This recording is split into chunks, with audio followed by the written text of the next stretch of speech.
Stage 4 మోకాళ్ల అరుగుదలకి నొప్పి లేకుండా కీళ్ల మార్పిడి ఆపరేషన్ చేయబడును. Doctor Ramesh Gajula, endoscopic spine ortho surgeon and pain physician, Panacea spine pain ortho and sleep centre, Uppal, Hyderabad. ప్రజలు ఆకాంక్షలకు అనుగుణంగా ఇచ్చిన అభివృద్ధి సంక్షేమ పథకాలని అమలు చేస్తూ కూటమి ప్రభుత్వం సాధించిన విజయాలని ప్రజల్లోకి తీసుకెళ్లే విధంగా రూపొందించిన కార్యక్రమం సుపరిపాలనలో ముందడుగు కార్యక్రమానికి ఈరోజు పలాస నియోజకవర్గానికి ప్రత్యేక అతిథిగా రాష్ట్ర కేబినెట్ లో ఒక కీలకమైన 2 శాఖల్ని పోషిస్తూ ఈరోజు పలాస నియోజకవర్గంలో ఈ కార్యక్రమాన్ని ముందుకు తీసుకెళ్ళడానికి మన మధ్యకు వచ్చిన సోదరులు కొల్లు రవీంద్ర గారికి పలాస నియోజకవర్గం తరఫున స్వాగతం పలుకుతూ మరి ఈరోజు తను వచ్చిన కార్యక్రమంలో పార్టీలో భాగంగా జరిగిన ముఖ్య కార్యకర్తల సమావేశంలో ప్రతిరోజు ఇంటింటికి వెళ్తున్న కార్యకర్తలకి ఎదురవుతున్న సమస్యలు, వారికి ఎదురవుతున్న ప్రశ్నలు మరి మంత్రి గారి ద్వారా రేపు కేబినెట్ లోని ముఖ్యమంత్రి గారి ముందు పెట్టాల్సిందిగా ఈరోజు చాలా మంది మాట్లాడడం మీ అందరికీ తెలిసిందే. మరి ఈ కార్యక్రమాన్ని మాలో భాగస్వామ్యం కావడానికి, కార్యక్రమాన్ని ముందుకు తీసుకెళ్ళడానికి ఈరోజు మన ముందుకు వచ్చిన కొల్లు రవీంద్ర గారికి స్వాగతం పలుకుతూ ఆయనకి మాట్లాడాల్సింది కోరుకుంటున్నాను. ఈరోజు సుపరిపాలన తొలి అడుగు కార్యక్రమం రాష్ట్ర వ్యాప్తంగా కూటమి ప్రభుత్వం వచ్చిన తర్వాత గౌరవ ముఖ్యమంత్రి వర్యులు నారా చంద్రబాబు నాయుడు గారి కృషితో ఈ సంవత్సర కాలంగా ప్రజలకి అందించినటువంటి సంక్షేమ పథకాలపైన, అలాగే వాళ్ళకు ఉన్నటువంటి సమస్యలపైన కూడా ప్రతి కార్యకర్త, నాయకుడు ప్రతి ఇంటికి కలవాలి, వాళ్ళని కలుసుకుని వాళ్ళ యొక్క అభిప్రాయాలు తీసుకోవాలని చెప్పి ఇచ్చినటువంటి పిలుపులో భాగంగా ఈరోజు పలాస నియోజకవర్గానికి రావడం జరిగింది.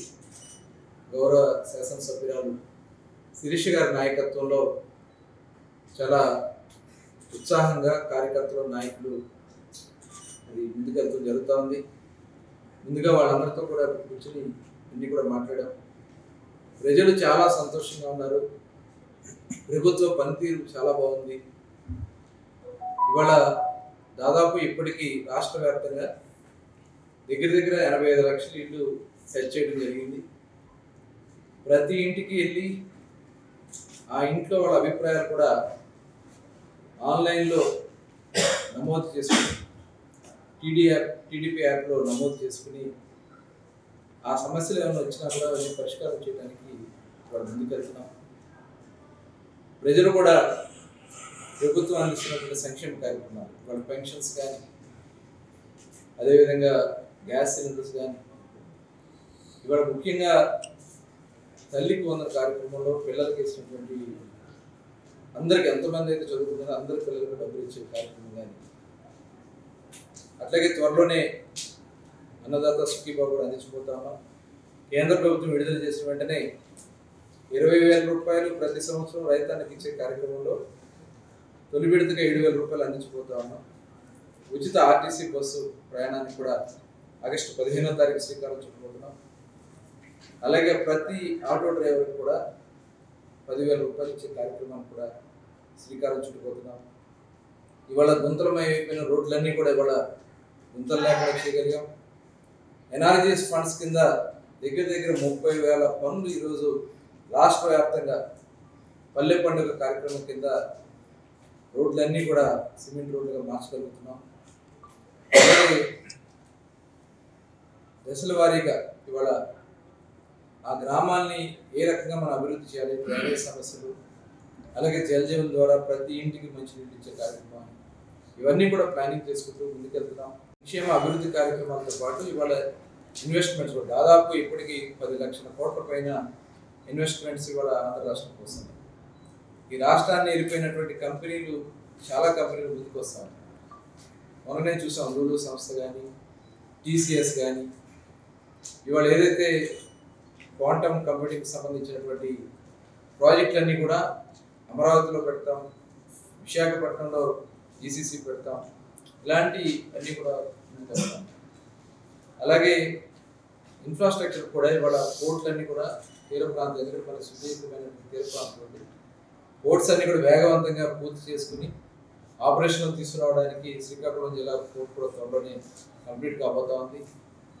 అట్లాగే ఇక్కడ ఎయిర్పోర్ట్ కూడా ఈరోజు ఏవియేషన్ మినిస్టర్గా రామ్మోహన్ నాయుడు గారు మరి ఇక్కడ కార్గో పోర్టు కూడా శ్రీకాకుళం ప్రజలు కూడా సహకరించాలి. ఇవాళ కొంతమంది నాయకులు రెచ్చగొట్టే కార్యక్రమాలు చేస్తారు. రాష్ట్ర అభివృద్ధి చేస్తే వాళ్ళకి ఏమాత్రం ఇష్టం లేదు.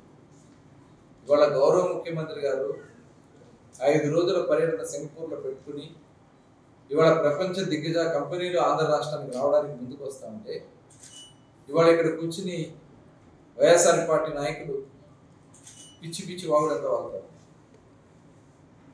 గుడ్డు పెట్టింది కోడి అవ్వడానికి టైం పడుతుందని చెప్పినటువంటి వ్యక్తులు మాట్లాడతారు. ఇండస్ట్రీస్ గురించి ఇండస్ట్రీస్ మంత్రిగా పనిచేస్తారు.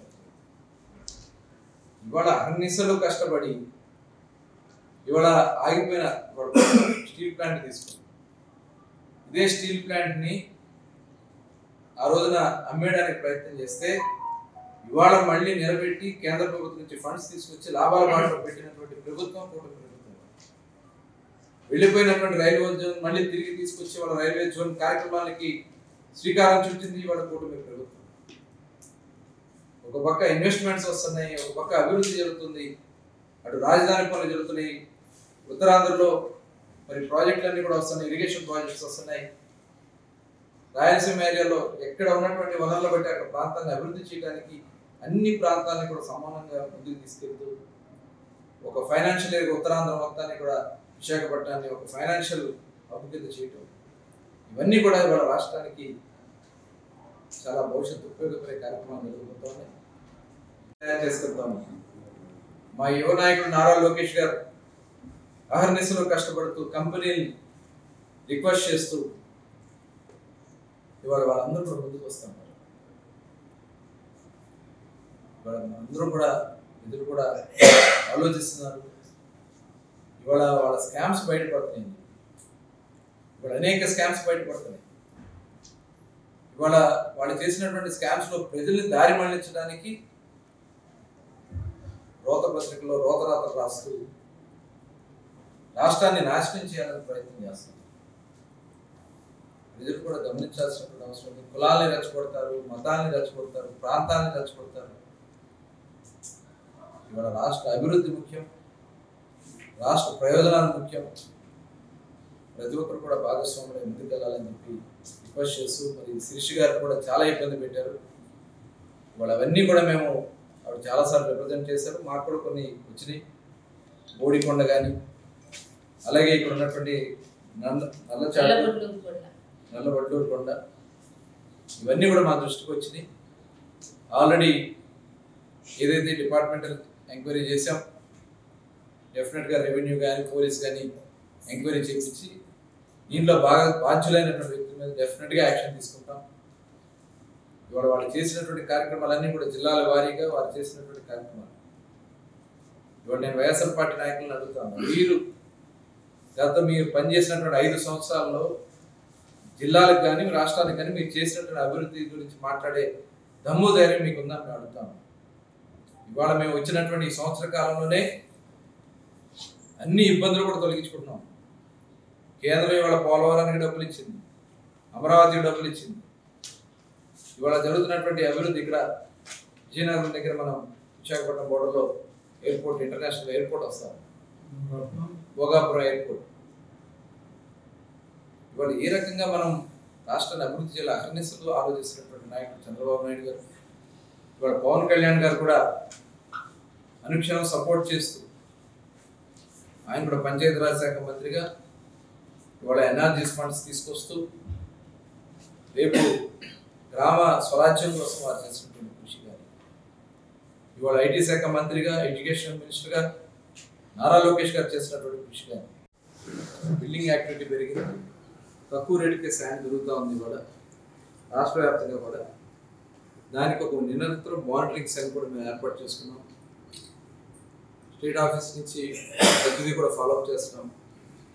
ఎక్కడైనా ఇల్లీగల్గా జరుగుతుంటే, ఎందుకంటే ఇప్పుడు మనకి మాన్సూన్ సీజన్ ఉంటుంది జూన్ నుంచి ఆగస్టు వరకు.